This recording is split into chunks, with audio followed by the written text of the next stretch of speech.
આજે આપણે એક બહુ મહત્વપૂર્ણ ટોપિકની ઉપર વાત કરશું, પ્રીમેચ્યોર એજાક્યુલેશન, શીઘ્ર સ્ખલન. શીઘ્ર સ્ખલન એટલે શું છે? પ્રીમેચ્યોર એજાક્યુલેશન બહુ કોમનલી તમે સાંભળો છો કે બીજું હજી એવું નામ કહેવાય છે પી યા પીએમએ, જે આજે હર કોઈ કહેવા રાખે છે કે મને તો એની તકલીફ થઈ ગઈ છે. હું ડૉક્ટર નિકુંજ કોકાની, તમારો સાયકિયાટ્રિસ્ટ અને સેક્સ્યુઅલ હેલ્થ એક્સપર્ટ આયરો તરફથી. સૌથી પહેલાં જ્યારે તમારો ટાઈમિંગ 1 થી 2 મિનિટથી ઓછો હોય, મોસ્ટ ઓફ ધ ટાઈમ ત્યારે તમે શારીરિક સંબંધ બનાવો છો તમારા પાર્ટનર જોડે, તો ત્યારે આને આપણે બીમારીનું નામ કહી શકીએ છીએ.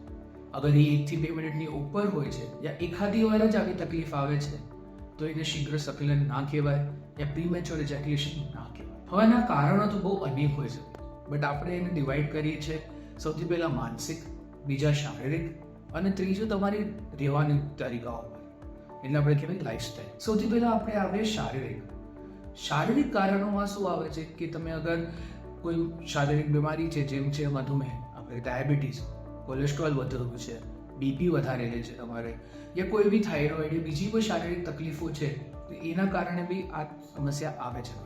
બીજો આપણે કારણ બને છે આમાં માનસિક, કોઈ બી પ્રકારનું ટેન્શન યા એવા વિચારો આવ્યા રાખે કે હું આજ સારું કરી શકીશ કે નહીં, આમાં આગળ કેવી રીતે વધશું, આવા કોઈ બી વિચારો અગર આપણા મનમાં આવતા રહે તો બી આ તકલીફનું રૂપ લઈ શકે છે. અને ત્રીજું કે જે વધારે લોકોમાં આવે છે કે આપણે દારૂ લઈએ, સિગરેટ ઓઢીએ, તો એના કારણે બી તકલીફ આવે. આ બધા જોડે હજી સૌથી કોમન કારણ જે આવે છે, લોકોને કહેવાય છે ઇન્ક્રીઝ હાઇપર સેન્સિટિવિટી.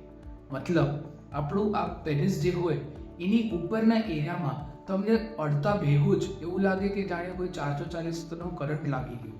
સો આ તો થઈ ગયા એ બધાના કારણો.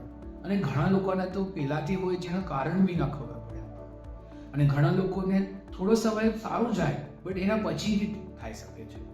તો શું કારણ છે એ પ્રમાણે આપણે એની ટ્રીટમેન્ટ કરવી જોઈએ. આની માટે અમુક આપણે દવાઓ પણ લઈ શકીએ જે તમને મદદ કરી શકે છે. અમુક તમારે કાઉન્સિલિંગ એટલે તમારી સાથે અમુક વાતચીત કરીને એવા વ્યાયામો શીખવાડીને કે જેથી તમારે આ તકલીફ દૂર કરી શકાય છે. તો તમારે ડિસ્ક્રિપ્શનમાં અમારા આલો હેલ્થની તમારી લિંક મળી જશે, અને તમારે મારી સાથે કન્સલ્ટેશન જોતું હોય તેના થ્રુ પણ બુક કરી શકો.